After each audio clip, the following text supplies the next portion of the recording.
Everybody wants a stage to be a performer in the culture war. Nobody wants a place where they're constrained into doing responsible work. But the result of it is just a collapse of trust, and it becomes impossible for us to have confidence in what people have to say and in what people do when it seems like all they're working for is attention and a following and prominence.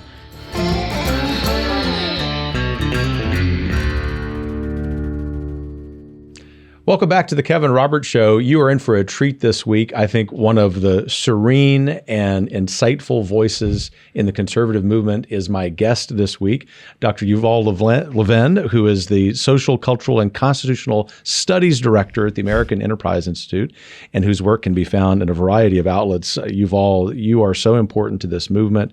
You're welcome here at Heritage anytime because of your insight. Thanks for joining me. Well, thank you very much. I appreciate that enormously. So we're going to get into a lot of topics today because given that you have a Ph.D. from the University of Chicago, you can cover just about anything. I'm not sure a Ph.D. means that, but maybe we'll find out. I was setting you up. Good. You passed the test. It doesn't. Pretty sure it doesn't. It means that you and I can talk about a lot of things and use a lot of words, but unless we're really focused on reclaiming, revitalizing institutions in America, we're probably just wasting words. Absolutely. So you and I in this episode are going to cover whatever you would like and whatever is on your mind. But as we were visiting before we started recording this, we were talking about the state of the country, institutional life, which has been a focus of your work. And I will say, and not at all to be patronizing, really important work for us conservatives who are focused on policy and politics, that we also have to be worried about American institutions, plus some other topics. So let's start with institutions. Okay. What's the state of American institutions right now? Well, there's a lot to worry about. You know, we're living in a time when one measure of this is obviously Americans have been losing trust in institutions for a long time now, really for 2 generations. And there's a reason for that. The problem we have is not that we don't trust institutions, but that they're not trustworthy. And I think across the range of American life, we find that, in a sense, what we mean when we say we're losing trust in institutions is that we don't really believe that our institutions form trustworthy people at this point, and especially that we don't think the people who lead our key institutions, whether that's in government, in education, in corporate America, in the media, in the academy, and elsewhere, we have the sense that they're not responsible. And I think the idea of responsibility is really the way in which institutions form people. They create people, they give them a certain shape that enables them to do the work of the institution in a responsible way. And a lot of Americans have the sense that those people now are not responsible to them, are not responsible to the institutions they're part of. And I think that's one way to understand the crisis of contemporary America, so that looking at it through the lens of institutions can really help you see the failures we're seeing as failures of responsibility, and therefore, hopefully, it can also give us each something to do about those problems. And that's really important. One of the things that I always try to do in this show, and you do in your work, whether it's book-length work or articles, is give the readers a sense of what they can do, because it's easy and perhaps it's even fashionable on the American right now to complain, to curse into the wind, and then stop there. And what it does is not only really cause more people who agree with us to be given to despair, which is a sin after all. It's also really harmful in the American polity. It also means that we're not getting busy about some urgent work, right, which is, as you just pointed out, is leaning into institutions. But before we get to the solutions, what are the origins of this? I've thought about this for years. The way I think about it, in a sense, in order to understand why we're losing trust in institutions, we have to ask ourselves, what does it actually mean to say we trust an institution? And a lot of what it means is that we believe this institution forms people who are trustworthy, who are doing the work that is required of this university, this legislature, this company, this team, in a way that we can count on, that we can trust. And institutions do that in a way that really form people, so that you can think, for example, about the professions as institutions. The professions are tremendously formative. There's such a thing in the world as, say, an accountant, right? You encounter somebody, you know them a little bit, and then they say, I'm an accountant. And you say, yeah, that tracks. I get that. You're an accountant. And it really means something. Or I'm a doctor. Or it lets us understand something about them. And a key to what makes that person trustworthy is not what they know, right? You don't trust the accountant because he knows the tax laws better than you. We hope that's true. You trust an accountant because there are things that person would never do. There are lines, there are boundaries. That's why, for example, if you were to trust a scientist, you trust a scientist not because they know everything, because what they say they know has been through some process of verification. If you were to trust a journalist, if you can think back to a time when you trusted a journalist, that's really it's a little hard for me. friend. It's because that's a person whose work seems to follow a process, a set of procedures and boundaries, and when they say something, you have a sense that it's been through some mode of verification. The reason we now find it so hard to trust journalists, and some scientists too, and even some accountants, is that it seems like they don't do that anymore. They don't allow themselves to be formed by the modes of their profession or their institutions in ways that allow us to have confidence in them. And instead, they use those institutions as platforms for self-promotion, as ways of elevating themselves, of building a following, of building a personal brand. So if you're looking on Twitter right now, you'd find a lot of professional journalists deprofessionalizing themselves. Rather than working within the framework of an institution that allows their work to be trusted, they operate independently, on their own, building their own personal brand, and essentially making it hard for us to tell the difference between their work and their own personal views and their own personality. And that is just a recipe for destroying our trust. When you think about it, when you step back from a lot of American life now, it's happening in many, many institutions. They're turning themselves from molds of behavior into platforms for performance. It's what's happening in the university. Look at the U.S. Congress now, and too many members are doing that too. You find it in some parts of American religion. You find it in a lot of the professional world. Everybody wants a stage to be a performer in the culture war. Nobody wants a place where they're constrained into doing responsible work. And we can understand the motives for it. We can see why it's happening. But the result of it is just a collapse of trust. And it becomes impossible for us to have confidence in what people have to say and in what people do when it seems like all they're working for is attention and a following and prominence, and so we can't have confidence. So to ask a gigantic follow-up question before we get back to solutions, you mentioned in an article in the last days, really good article, this problem of a lack of trust, and for that matter, just a lack of accountability regarding the American administrative state. Yeah.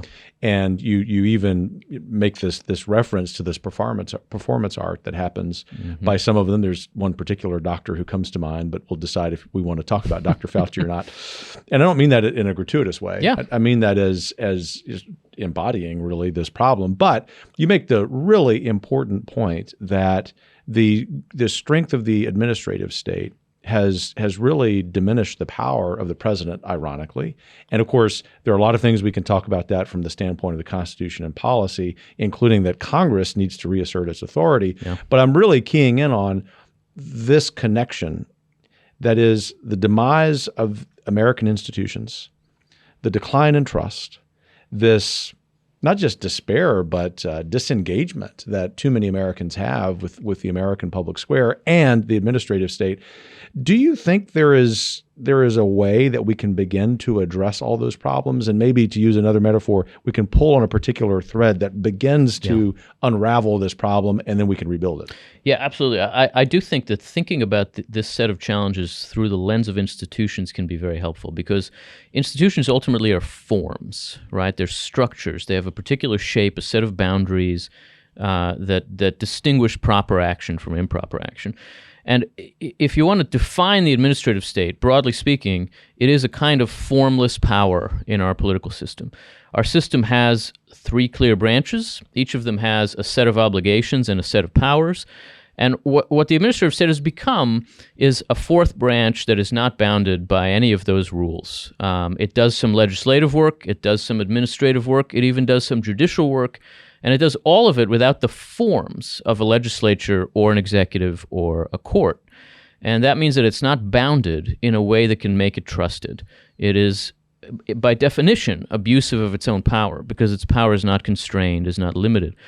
And that means that what's required in order to rebuild trust in the work of our government is a way of recovering institutional structure, institutional form, and saying this belongs here, this belongs there, this is appropriate, that's not appropriate. The administrative state makes all of that impossible to do. And it is important to see, as you say, that among the things it weakens are not just Congress and the courts, but also the president. We tend to think of the administrative state as part of the executive branch, and so it creates this gargantuan presidency. But it's not really true. This is easiest to see when Republicans are president because they spend all their time fighting the administrative agencies. But it's actually also true when Democrats are president. Even though those agencies lean left just like the president does, they act on their own. They're not acting on behalf of a president. And that's bad for our system regardless of what you think of any particular president's views. And so we have to insist on administrative forms and structures. Forms are enormously important for life in a free society because they allow us to structure our desires, to shape the energy of our society in ways that are not fundamentally coercive. We're not telling people what to do, but we're creating forms and structures, boundaries that let us use our freedom in constructive ways. When you lose those forms, you lose the ability to use your freedom in constructive ways, and you're either destructive or you're not free. And I think everywhere you look in American life now, that seems to be the choice we face, and it's an impossible situation to leave ourselves in. So I think both in politics in that way, but also in our culture, also in our community lives, we have to think about recovering institutional forms by getting people to ask a basic question. Given the role that I have here, what should I be doing? If a president asked that question, there are a lot of things our presidents would not do that they now do. If members of Congress asked that question, they would behave very differently. But it's also true in your community. It's true in our families, where facing a moment of decision, we have to ask ourselves, given the role I have here, what should I be doing? Not just what do I want, but what's required of me. And it seems as if I hadn't thought about it this way until you emphasized the importance of forms and an administrative state properly sized, properly scoped out, also sort of brings to life what we mean when we say ordered liberty, right? Exactly. That it really is the American, not just the American understanding of how we put order and liberty in some sort of balance, but I've made this argument for a long time that's one of the legacies of our American civilization, however long we're going to be around. Yep. But I want to swerve from that very important but more academic thought, although it's extremely important to the everyday American, to the perspective of the everyday American. Yeah. And in particular, what the everyday American should be doing in reference to the institutional life that is just deteriorated around them. It doesn't matter the community, right? There are very few exceptions to the rule that American institutional life has deteriorated in our lifetimes. Yeah, that's right. There are very few exceptions. And I think when we look for exceptions now, we have to look at America from the bottom up and not the top down. And that's a first hint about what can be done.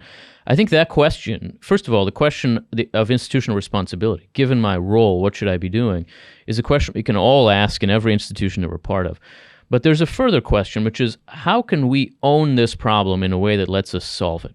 You know, Alexis de Tocqueville, talking about Americans in the early 19th century, says the difference between the French and the Americans is a problem happens in your community in France, and you fold your arms, and you stand there, and you wait for somebody to show up and solve it, and you spend your time complaining about why that person's not showing up.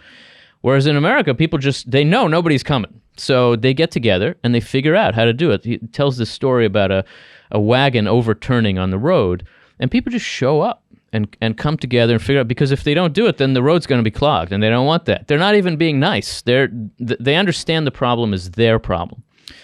I think that we're a little bit out of that habit in American life, and when we see problems, we've got to think about them as belonging to us and of us as belonging to them, and therefore thinking, how can we take this on, rather than who do I vote for, or who do I get mad at, or who am I waiting to show up? The answer is you. You got to show up. And a lot of our problems can be addressed by our thinking about how to take them on. Obviously, there are some challenges that are national in scope and that require more functional politics. But if you think about the problems we face in our communities, the way in which everyday Americans encounter challenges now, there's a lot more that we could be doing locally if we had the freedom to do it, which too often we don't, but also if we had the initiative to do it. And I think recovering the initiative is the first step. It's something we can do. Is that somehow related to education. And by that, I don't just mean what is a problem, that, and I know we agree on it, our respective institutions are in violent agreement on it, which is that American government-funded schools have also deteriorated in quality.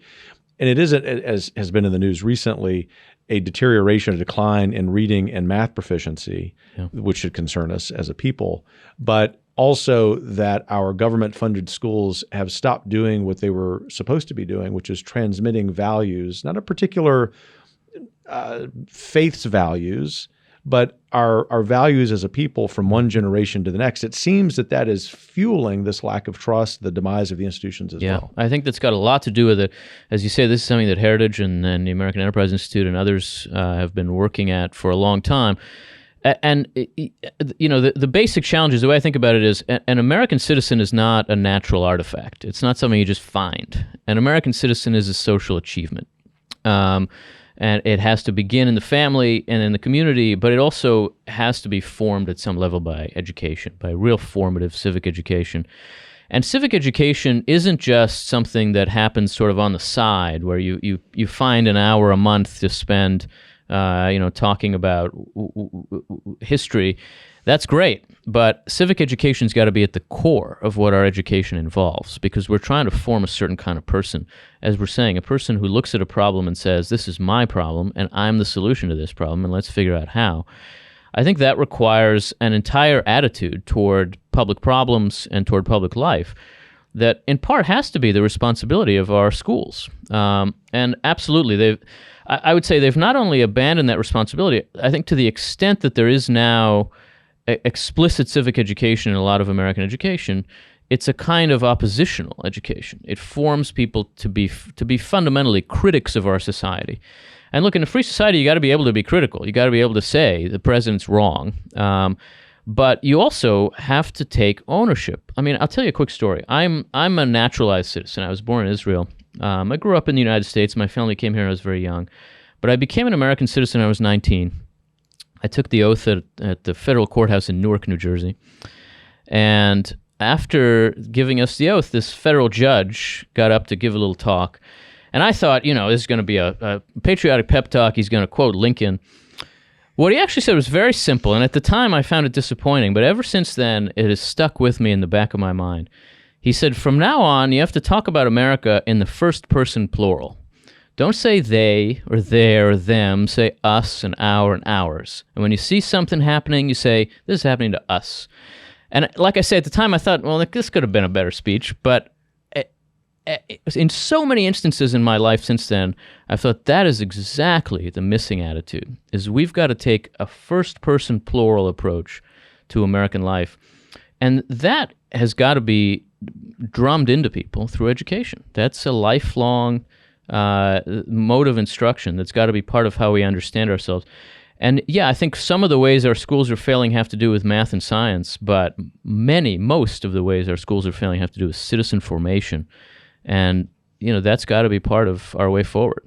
Well, it must. And clearly there's a connection between the summary of education, your own citizenship story, which I didn't know. It's great to learn. It says a lot about why you do what you do. And that's a question coming your way momentarily, my friend. But before we get there, I just wanted to hang on this point, because as I was reviewing some of the things that you've written this year that I hadn't had a chance to take a look at, articles and op-eds, it's clear that what's on your mind in 2022 is hyper-partisanship. Yeah. You've written about this over the years, but Sure. For good reason in 2022, you're spending some time on that. Draw the connections there for us explicitly, but also we can begin our pivot into doing a quick analysis that's nonprofit friendly about the midterms. Yeah.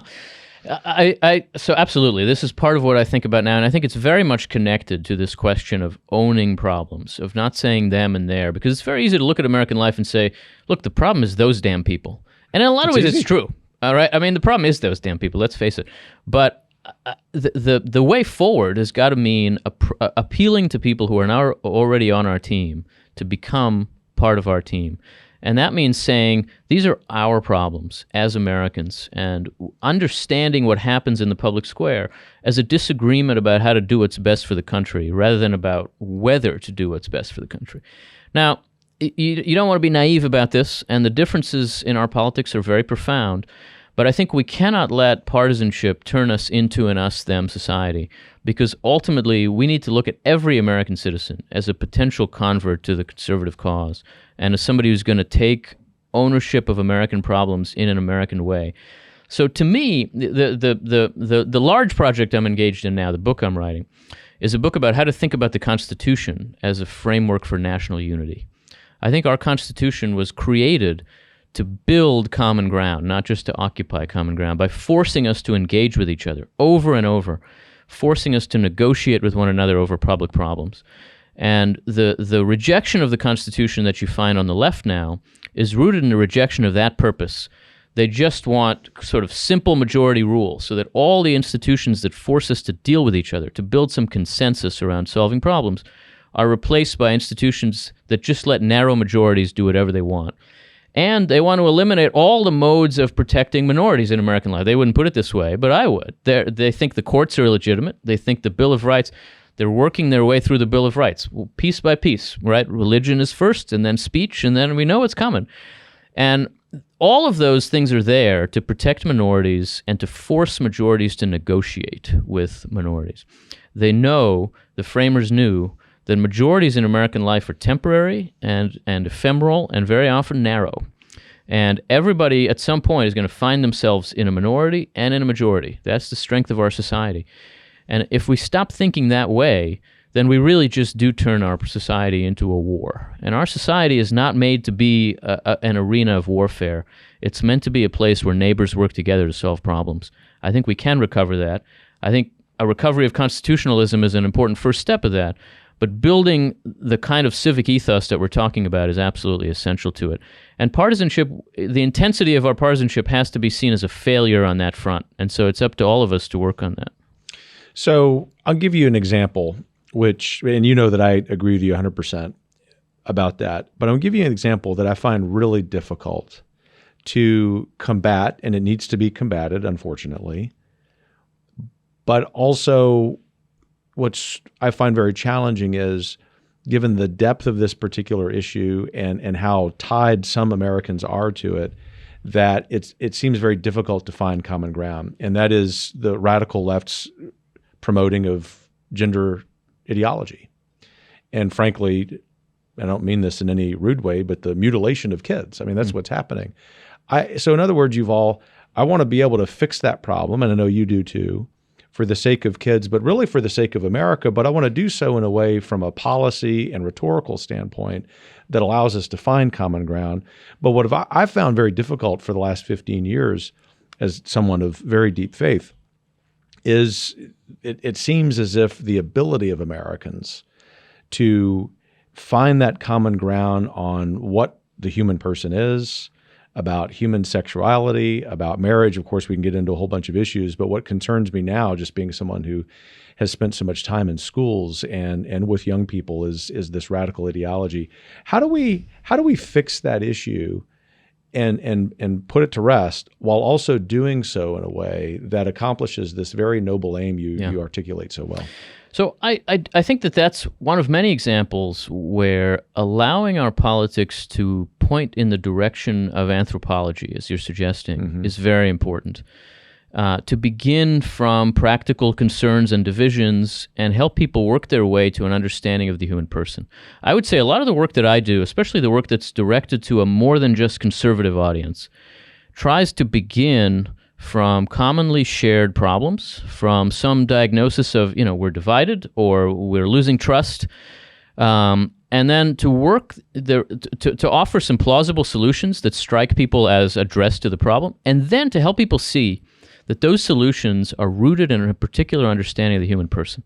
If you look at the structure of the kind of argument I try to make in the book we were just talking about, A Time to Build, my last book, it begins from the fact that we're losing trust. It tries to work its way towards some ways we might rebuild it. And then it says to people, if these make sense to you, let me tell you why. And the reason why is that the human person begins life imperfect and fallen, needs to be formed in order to be able to be free. That kind of formation is the work of our institutions. It's what they do. They're all built on the premise that that kind of formation is required and achievable. They're all built on the premise that we're all created in a divine image and are equal in dignity for that reason. And if you think that this diagnosis and prescription are plausible, maybe you also think that about the human person. I think we've got to try to grab people by the hand and show them that a lot of our debates, and especially our cultural debates, are rooted in a difference of opinion about the human person, and that ultimately our view on that question is just much more plausible. The idea that all that people require is liberation from oppression it isn't actually going to align with your experience of life as a human being. It won't make sense if you've ever seen a 3-year-old. It won't make sense if you've ever been involved in a communal effort. It won't make sense if you're a human being with human experience. It only makes sense if you abstract from reality and allow yourself to be radicalized by a kind of disconnected philosophy. And so I think we have to approach people on all these issues by beginning from their own experience and sort of walking them in the direction of the anthropology that's actually at the root of our thinking. Our ideas begin from that premise, but I think for a lot of people, that premise has to be a conclusion before it can be a beginning. And helping them see that is a lot of the work of persuasion that we all have to do if we're engaged in public life. It is achievable work because the people we're arguing with about these issues are often not the people we're trying to persuade.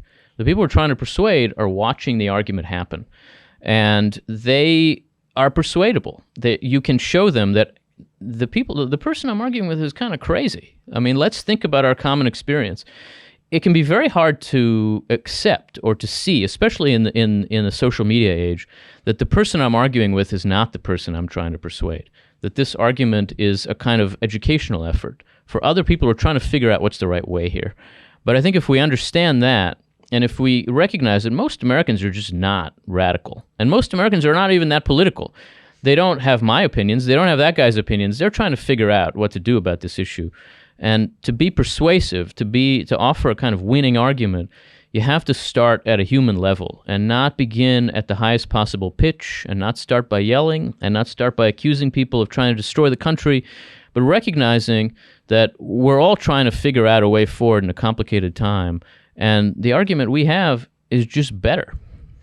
With that advice in mind, thinking that as we sit here, we're likely just days away from what seems a very likely Republican win in the U.S. House and an increasingly likely chance of a Republican win in the Senate. As it relates to conservative thought and conservative policy, neither you nor I want to talk about the partisanship of that. Yeah. Do you think that the political right in this town, in Washington, the men and women who will be in power, are equipped to tackle the issue you just discussed and others that way? Well, look, we both spend a lot of time with politicians, and I think it makes sense to have constrained expectations. Constrained expectations. I'm going to try to internalize that phrase. You know, to see the limits we run into as work for us to do. The politicians do rely on outside help to think about these kinds of issues. And when they have nothing to say, I think we're not doing our job. And so I think we are in a moment when in a lot of ways they don't have enough to say. Obviously, there's some people in our politics who are perfectly capable of engaging in this kind of conversation and who know exactly why they think what they think and who can help voters see that too. But there are a lot of people in our politics who understand that the fight matters, that it's important to win, but who, naturally haven't thought it through in this way. I think we're in a moment when in order to win, you have to think it through in this way. You have to recognize. I mean, I'd say this. I think a lot of our politicians now accept the reality of a 50-50 politics as an unavoidable fact of life, and I don't think that's true. I think a lot more Americans are persuadable than are being persuaded. And if we assume that it's always going to be 50-50 and we just have to get our own people out, then sure, just ramping up the energy and helping people understand the problem and, frankly, making arguments rooted in despair might be effective. But if we think we can win more than that, if we think we can actually persuade in such a way as to create a majority coalition around the right ideas, we have to make those ideas attractive. And despair is not attractive. Anger is not attractive. It's just not. Sometimes it almost feels justified, right? Maybe the world is almost ending, but you know what? You're not going to win the argument by starting from that place. You have to speak to people's aspirations. And I think we're well positioned to speak to people's aspirations, but I don't think we're doing that enough. And, to the extent that I can offer advice to folks running for office, it would really be to assume that your potential voters are lots more people than your actual voters, that you have an opportunity right now, and that there's a huge opening to talk to people about what America could be for their children. And I do not think we're doing enough of that. I think that's well said. I want to talk a little bit about 2024, not any particular candidates for that matter, any particular party, but about the conservative movement writ large, because I agree with you enthusiastically that I think with the right message, and by that I don't mean the kind of empty message-tested stuff, right, but the right rhetoric around the right political program with policies, with the right messenger and messengers, that 2024 can be that final end or the final chapter in what is a massive realignment in this country. But I want to contrast two things that just occurred to me. You worked in the George W. Bush administration, and I don't mean this as a criticism of Karl Rove, who's a friend, but in 2004, in the reelection campaign of Bush, it was masterful in how down to the precinct level, Rove and the reelection campaign of President Bush knew what they had to say and do, and thank goodness, because it was much better that the President Bush won reelection than electing his opponent that year. Having said that, it seems as if what you're begging for, while we nod in gratitude to that happening, is that in 2024, whomever is the standard bearer for the conservative movement, whoever he or she may be, that they are aspirational about not just what the movement can be and who we can attract, but also for America for the next generation. Yeah, absolutely. Look, I think our politics can be more than it has been in the past generation. We've lived now through 30 years or so, more than that by now, of a 50-50 politics that basically consists of two minority parties losing every election. And sometimes it feels like a win because you squeaked through, but it's not a win. That's not a win. In 1984, Ronald Reagan won 49 states in the Electoral College. 72, Richard Nixon won 49 states. We sort of think like that's on a different planet. That's not somewhere where we live. And look, 49 states, we probably can't do that. But could we do better than squeaking by with just the right combination of some tiny little majorities in just the right few states? Absolutely, we can do better than that. The notion that we're stuck in a 50-50 place is not right.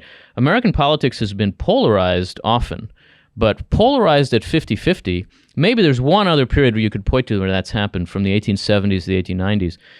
Generally speaking, we have a majority coalition for a time, a minority coalition that is struggling to beat it.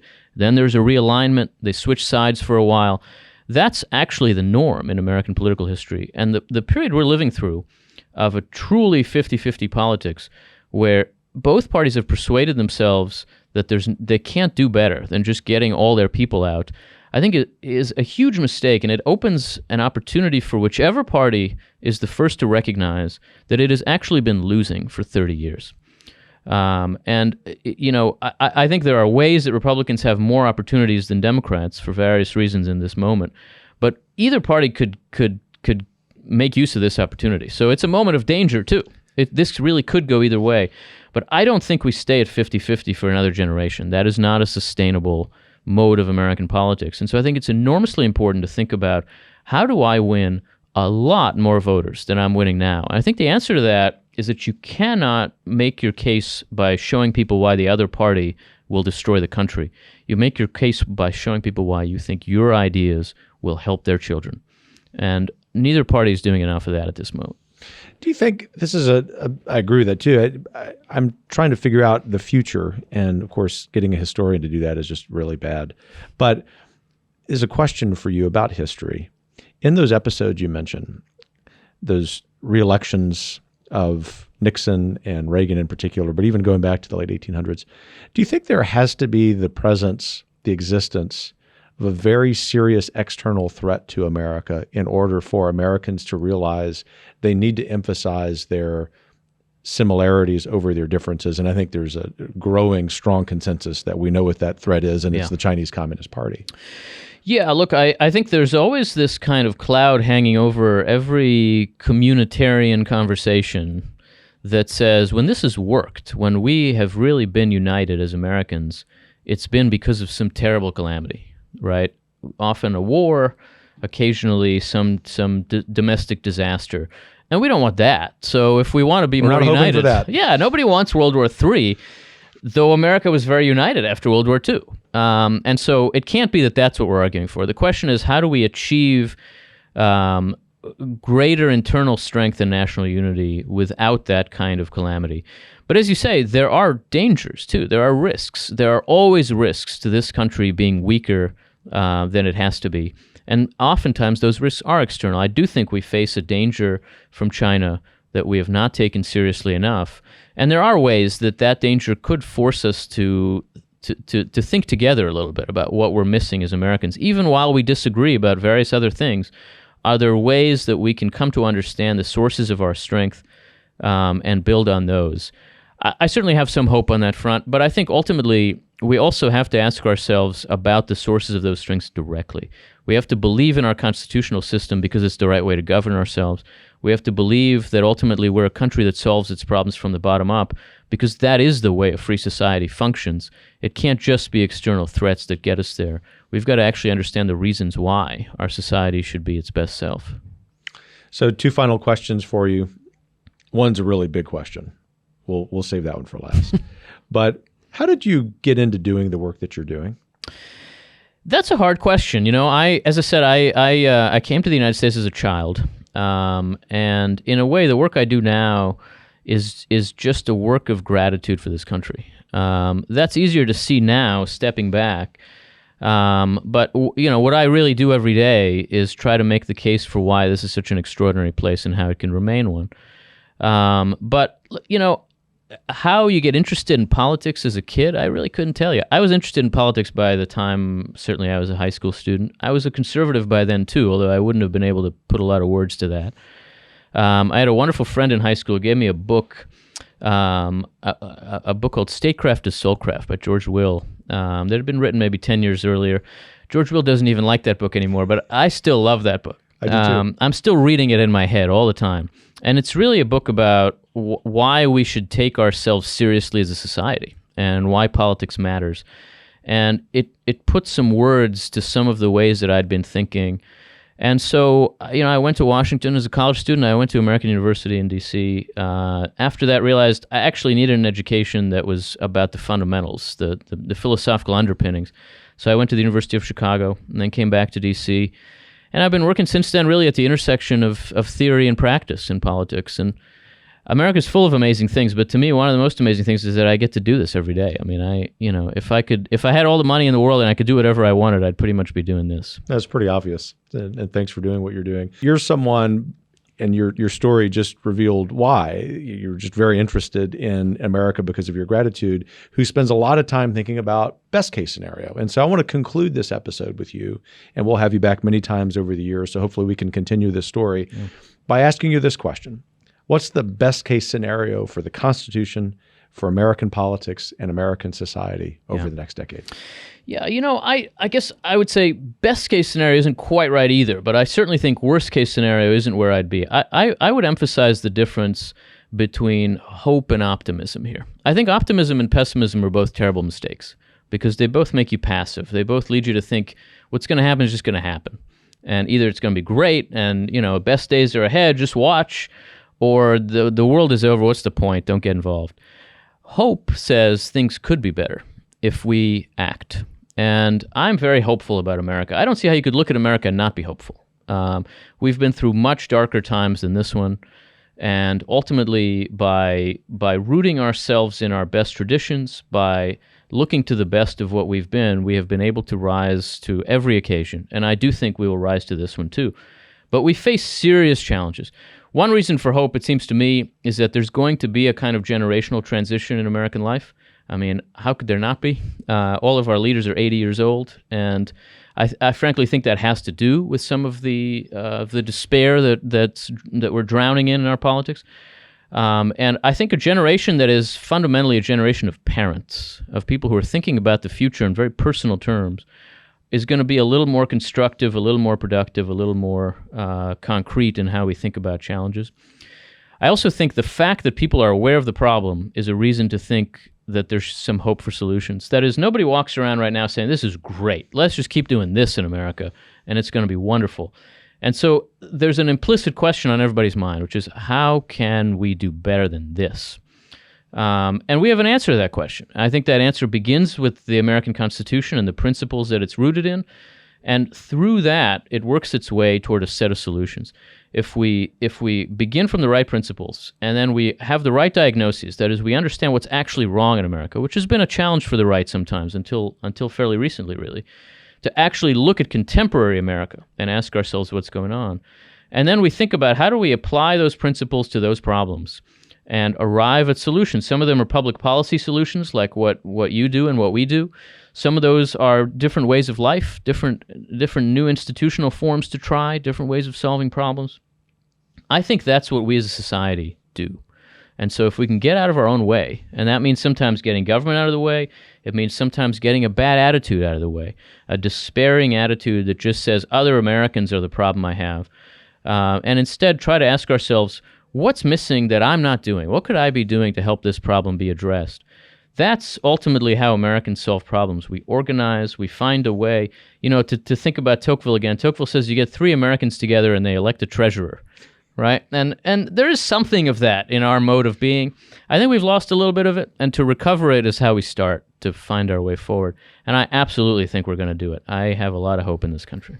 Well, a great exhortation towards some action items. The first is look in the mirror, and if you see despair, get rid of it. Yep. This country is worth being hopeful over. Well, Yuval Levin, thanks for being here. Thank you very much. Thanks for everything you do. We look forward to having you back. Thanks a lot.